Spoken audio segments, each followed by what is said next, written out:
তিনি বলছে হাসিনা থাকতে পারবে না। আপনারা চিন্তা করেন, আপনারা এখন অনেক বড় বড় কথা বলেন, আপনারাও চিন্তা করতে পারেন এরকম একটা ঘটনা ঘটবে। একমাত্র রাজনৈতিক ব্যানার নিয়ে কারফিউ ভঙ্গ করে রাজপথে পিশাব চরমাই ছিল, অন্য কাউকে খুঁজে পাওয়া যায় নাই। বড় বড় বিবৃতি দিচ্ছেন। আলহামদুলিল্লাহ অধ্যক্ষ পিশাবের আগমন, মহাসচিব মুস্তার আগমন, লাল গোলাপ শুভেচ্ছা, আল্লাহু আকবার, শুভেচ্ছা স্বাগতম, প্রধান অতিথির আগমন। যে সমস্ত মিডিয়া এবং যে সমস্ত ব্যক্তি এই বিষয়টাকে পাশ কাটিয়ে যাচ্ছে তারা ভারতের পা চাটা গোলাম। তারা আমাদের ঐক্যবদ্ধ হতে দিতে চায় না, তারা আমাদেরকে পাহাড়ি সন্তান বলতে ভাগ করতে চায়, তা আমাদের হিন্দু হিসেবে ভাগ করতে চায়, তারা খ্রিস্টান হিসেবে ভাগ করতে চায়, আমাদের জাকের পার্টি হিসেবে ভাগ করতে চায়, মাইস ভান্ডারির নাম দিয়ে ভাগ করতে চায়, চরমনের নাম দিয়ে ভাগ করতে চায়, শৈশবের নাম দিয়ে ভাগ করতে চায়, আওয়ামী লীগ বিএনপি জাতীয় পার্টি নামে আমাদের ভাগ করে রাখতে চায়। যখন আমরা বিভক্ত থাকবো এই দেশে উন্নয়ন হবে না, শুধু মারামারি আর মারামারি হবে, অশান্তি হবে এই দেশে। আমরা পার্লামেন্টে একটা দল সংখ্যাগরিষ্ঠ নিয়ে যায়, আর একটা দল রাজপথে এমনভাবে বিরোধিতা করে তাকে শান্তিমতো দেশটাই পরিচালনা করতে দেয় না। পীর সাহেব চরণায় এই পদ্ধতির অবস্থা দেখে তিনি পরিবর্তনের কথা চিন্তা করেন এবং তিনি বললেন, আমি এমন এক পদ্ধতির নির্বাচন চাই যেই নির্বাচনে বাংলাদেশের প্রতিটা ভোটারের একজন প্রতিনিধি সংসদে থাকবে। এটা কিভাবে সম্ভব? পীর সাহেব হুজুর বললেন যে নির্বাচন হবে প্রতীকে, কোনো ব্যক্তিতে না। অর্থাৎ ব্যালট পেপারে থাকবে কি সবগুলো প্রতীক থাকবে, ধান থাকবে, হাত পাখা থাকবে, নাঙল থাকবে, যত দল নিবন্ধিত আছে সব দলের ব্যালটে কি থাকবে? প্রতীক। নির্বাচন হবে প্রতীকে। এখন যেই দল যত পরিমাণে ভোট পাইছে 300 আসনের ভিতরে আনুপাতিক হারে সে যতটুকু ভোট পাইছে সে তার ওই অনুপাতে এমপি তার দল থেকে সে সংসদে পাঠাবে। ফলশ্রুতিতে কি হবে? দেশে কোনো বিরোধী দল থাকবে না, সকলে পার্লামেন্টে যাবে এবং সকলে মিলে জাতীয় ঐক্যের সরকার হবে এবং দেশ হবে উন্নয়নের এক দেশ। আজকের এই গণসমাবেশে এ পর্যায়ে বিশেষ অতিথির বক্তব্য নিয়ে আসছেন ইসলামী আন্দোলন বাংলাদেশ ঢাকা মহানগর উত্তরের অ্যাসিস্ট্যান্ট সেক্রেটারি জেনারেল জননেতা ইঞ্জিনিয়ার মোহাম্মদ মুরাদ হোসেন। জননেতা ইঞ্জিনিয়ার মোহাম্মদ মুরাদ হোসেন।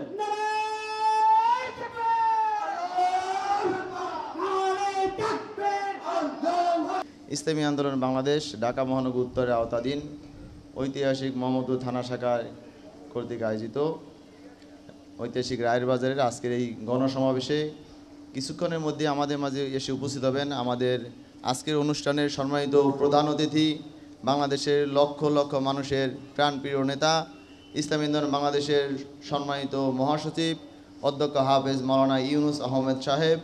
মঞ্চে ইতিমধ্যেই উপস্থিত আছেন ঢাকা মহানগর উত্তরের সম্মানিত ইসলামী আন্দোলন বাংলাদেশের সম্মানিত সভাপতি এবং ঢাকা উত্তর সিটি কর্পোরেশন নির্বাচনের প্রতিদ্বন্দ্বিতাকারী আমাদের শ্রদ্ধেয় বড় ভাই অধ্যক্ষ হাফেজ মাওলানা শেখ ফজলে বারী মাসুদ। মঞ্চে উপস্থিত আছেন আমাদের ইসলামী আন্দোলন বাংলাদেশ মহম্মদ থানা শাখার সম্মানিত সভাপতি আলহাজ দেওয়ান মোহাম্মদ মিজানুর রহমান ভাই। আরও এখানে আমাদের সহযোগী সংগঠন ইসলামী যুব আন্দোলনের মিরাজুল ইসলাম ভাই, ইসলামী শ্রমিক আন্দোলনের ফোরকান হোসেন ভাই, ইসলামী ছাত্র আন্দোলনের সাব্বির হোসেন এবং আমাদের পার্শ্ববর্তী থানার ইসলামী আন্দোলনের সম্মানিত সেক্রেটারি নুর আলম ভাই সহ আমাদের আজকের এই অনুষ্ঠান পরিচালনার যে কমিটি সদস্য সচিব আমাদের হাজী মহসিন ভাই এখানে উপস্থিত আছেন, ওলামা শাখা আইমা পরিষদের সম্মানিত সভাপতি হাফেজ মাওলানা মুফতি আইজুল হক গাজীপুর সাহেব, তিনিও আমাদের মাঝে এখানে উপস্থিত আছেন। সবাইকে আন্তরিক শুভেচ্ছা মোবারকবাদ। আপনারা এখানে যারা উপস্থিত, জাতির একটা ক্রান্তিকাল পার হয়ে আমরা একটা নতুন অধ্যায় সূচনা করতে এখানে উপস্থিত হয়েছি। জাতির এই বারবার ক্রান্তি লগ্ন কেন আসে আমরা একটু সংক্ষিপ্ত বিশ্লেষণ করলে দেখতে পারবো এবং এর সমাধানে পীর সাহেব চরমনাই যে পিআর পদ্ধতি প্রবর্তনের প্রচেষ্টা করতেছেন। আজকের সমাবেশের যে অন্যতম দাবি পিআর পদ্ধতি অর্থাৎ প্রপোর্শনাল রিপ্রেজেন্টেটিভ যে পদ্ধতিতে নির্বাচন আমরা চাচ্ছি সেটা কেন চাচ্ছি। অত্যন্ত গুরুত্বপূর্ণ সময় এবং অল্প সময়ের ভিতরে যদি আপনারা একটু সজাগ থাকেন কথাগুলো হয়তো বুঝতে পারবেন। বাঙালি জাতি যতবার ঐক্যবদ্ধ হয়েছে তারা অসাধ্য সাধন করতে পারছে। এর নমুনা আমরা 1971 সাল থেকে দেখা শুরু করছি। তৎকালীন পরাশক্তি বলা হয়তো আপনার আমেরিকা এবং আমেরিকার সহায়তায় পাকিস্তানি হানাদার বাহিনী এই বাঙালি জাতির উপরে যখন ঝাঁপিয়ে পড়ে ঐক্যবদ্ধ বাঙালি জাতি, নিরস্ত্র বাঙালি জাতি সাথে সমরশক্তি দেওয়ার পাকিস্তান পিছু হটতে বাধ্য হয়েছে না ভাই? এই বাধ্য হটার পরবর্তীতে আমাদের পার্শ্ববর্তী রাষ্ট্র ভারত তারা দেখলো যে বাংলাদেশের মানুষ যখন ঐক্যবদ্ধ হয় তখন তারা অসাধ্য সাধন করতে পারে, এদেরকে আর চেপে রাখা যায় না। তাদের সুদূর প্রকৌশলী একটা চিন্তা ফিকিরের প্রেক্ষাপটে এই জাতিকে নানা ভাগে বিভক্ত করা হয়েছে। আমাদেরকে কাউকে বলা হচ্ছে তুমি পাহাড়ি, কাউকে বলা হচ্ছে তুমি হিন্দু বাঙালি, কাউকে বলা হচ্ছে তুমি খ্রিস্টান বাঙালি। এর পরেও আবার আমাদের দেখেন ইসলামপন্থীদের ভিতরে আমাদের হাজারো ভাগ। দেখেন এক হাসিনার সাথে তারা সম্পর্ক রাখে, আবার এখন তো বিএনপি উল্টা কথা বলে। কিছুদিন আগে আপনারা দেখছেন যখন পরিবেশ স্বাভাবিক ছিল বিএনপিরও কিন্তু ভারতের দৌড়ঝাঁপ ছিল না ভাই? জাতীয় পার্টিরও ভারতের দৌড়ঝাঁপ ছিল। এরকম আমাদেরকে তারা নানা ভাগে বিভক্ত করে রাখছে, এই জাতিকে তারা ঐক্যবদ্ধ হইতে দেয় নাই। কারণ এই জাতি যখন ঐক্যবদ্ধ হয় তখন এই জাতি অসাধ্য সাধন করতে পারে। এই জাতিকে ঐক্যবদ্ধ করার জন্য আমাদের পীর সাহেব চরণে এই পিআর সিস্টেম পদ্ধতি নির্বাচন তিনি প্রবর্তন করছেন। দেখেন যখন আমরা পার্লামেন্টে একটা দল সংখ্যাগরিষ্ঠ নিয়ে যায় আর একটা দল রাজপথে এমনভাবে বিরোধিতা করে তাকে শান্তিমতো দেশটাই পরিচালনা করতে দেয় না। পীর সাহেব চরণে এই পদ্ধতির অবস্থা দেখে তিনি পরিবর্তনের কথা চিন্তা করেন এবং তিনি বললেন আমি এমন এক পদ্ধতি নির্বাচন চাই যেই নির্বাচনে বাংলাদেশের প্রতিটা ভোটারের একজন প্রতিনিধি সংসদে থাকবে। এটা কিভাবে সম্ভব?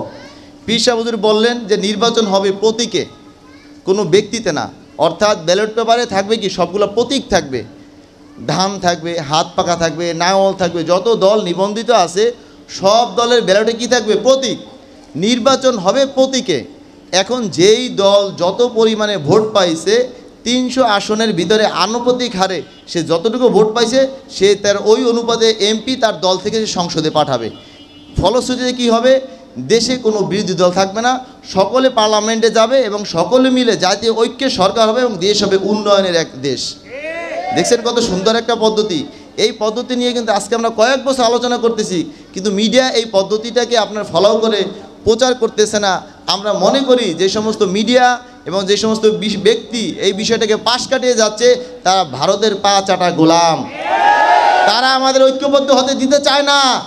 তারা আমাদেরকে পাহাড়ি সন্তান বলতে ভাগ করতে চায়, তা আমাদের হিন্দু হিসেবে ভাগ করতে চায়, তারা খ্রিস্টান হিসেবে ভাগ করতে চায়, আমাদের জাকের পার্টি হিসেবে ভাগ করতে চায়, মাইস ভান্ডারির নাম দিয়ে ভাগ করতে চায়, চরমনের নাম দিয়ে ভাগ করতে চায়, শৈশবের নাম দিয়ে ভাগ করতে চায়, আওয়ামী লীগ বিএনপি জাতীয় পার্টির নামে আমাদের ভাগ করে রাখতে চায়। যখন আমরা বিভক্ত থাকবো এই দেশে উন্নয়ন হবে না, শুধু মারামারি আর মারামারি হবে, অশান্তি হবে এই দেশে। অতএব দেশের উন্নয়নের জন্য পীর সাহেব চরমনাই যে ঐতিহাসিক ঘোষণা দিয়েছেন যে পিআর পদ্ধতিতে নির্বাচন, এই পিআর পদ্ধতিতে নির্বাচন করতে বর্তমান সরকারকে আমরা সর্বোচ্চ চেষ্টা করব বাধ্য করতে, কারণ এর ভিতরেই জাতীয় মুক্তি নিহিত। এবং আপনারা এখানে যারা আছেন আমাদের যত পাড়া মহল্লায় মসজিদ ইমাম সাহেব আছে, যত মিডিয়া আছে, এই বিষয় নিয়ে আমাদের সরব থাকতে হবে। কারণ এখানে সমস্ত দল, হ্যাঁ আপনি বড় দল আপনার এমপি বেশি থাকবে পার্লামেন্টে, আপনি ছোট দল আপনার এমপি পার্লামেন্টে কম থাকবে। আপনার কি সমস্যা পার্লামেন্টে বলেন, রাজপথে ঝামেলা চলবে না, রাস্তাঘাট বন্ধ করে কলকারখানা বন্ধ করে মিছিল মিটিং দরকার না, সমস্যা হবে। কলকারখানার সমস্যা কি আপনি সংসদে বলেন। দেখছেন কত সুন্দর একটা সিস্টেম। এই পদ্ধতি পাওয়ার পরেও এরা কেমন যেন চোখে এই পদ্ধতিটা দেখে না, পাশ কাটায় অন্যদিকে চলে যেতে চায়। তো যারা যেতে চান মনে রাখবেন বেশি দূর যেতে পারবেন না। পীর সাহেব চরমনাই যা বলছেন এই বাংলাদেশে তা ঘটছে। তিনি বলছে হাসিনা থাকতে পারবে না। আপনারা চিন্তা করেন, আপনারা এখন অনেক বড় বড় কথা বলেন, আপনারাও চিন্তা করতে পারেন এরকম একটা ঘটনা ঘটবে। একমাত্র রাজনৈতিক ব্যানার নিয়ে কারফিউ ভঙ্গ করে রাজপথে পীর সাহেব চরমনাই ছিল, অন্য কাউকে খুঁজে পাওয়া যায় নাই। বড় বড় বিবৃতি দিচ্ছেন আলহামদুলিল্লাহ। পীর সাহেবের আগমন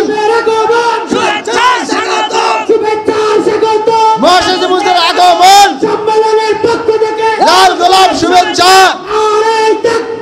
আল্লাহু আকবার, শুভেচ্ছা স্বাগতম, প্রধান অতিথির আগমন, লাল গোলাপ শুভেচ্ছা, সম্মেলনের পক্ষ থেকে সফল হোক, সফল হোক আজকের সম্মেলন। আল্লাহু আকবার। আলহামদুলিল্লাহ আমাদের অনুষ্ঠানের মধ্যমণি ইতিমধ্যে মঞ্চে এসে উপস্থিত হয়েছেন। তো যে কথা বলতেছিলাম, এই দ্বিধা বিভক্ত জাতিকে ঐক্যবদ্ধ করে রাজপথে যেই আন্দোলন সংগ্রামের মাধ্যমে যে স্বাধীনতা অর্জন হয়েছে বৈষম্যবিরোধী ছাত্র আন্দোলনের মাধ্যমে, অবশ্যই তারা চূড়ান্ত ভূমিকা রাখছে, কিন্তু তাদের ভূমিকার পাশে সব সময় পরামর্শ এবং সাহস জুগিয়েছে পীর সাহেব চরমনাই, ঠিক না ভাই? অতএব পীর সাহেব চরমনাই যখন যে কথা বলেন তখন তিনি সেই কথা রাখেন। পিয়ার পদ্ধতির হয় আপনারা আমাদের পাল্টা প্রশ্ন করেন, আমাদের পদ্ধতি নিয়ে ব্যাখ্যা করেন, আমাদের পদ্ধতি নিয়ে সমালোচনা করেন, কিন্তু আমাদের নির্ভুল পদ্ধতিতে সমালোচনা করবেন না, এর পক্ষে অবস্থান নেবেন না। আমরা মনে করব আপনারা ভারতের পাঁচাটা গোলাম। অতএব সময় অনেক লম্বা, কথা আরও দীর্ঘ হয়ে যাবে। মূল বিষয়টা আমি আপনাদের বোঝানোর চেষ্টা করছি। সবাই সজাগ থাকবেন, সচেতন থাকবেন।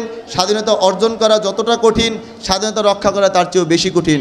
ওরা আনসার বেশে আবারও আসবে, ওরা রিক্সাওয়ালা ভেসে আবারও আসবে, ওরা নানা অজুহাতে আবারও আসবে। প্রত্যেকবার প্রতিহত করা হবে ইনশাআল্লাহ। আসসালামু আলাইকুম রহমতুল্লাহ।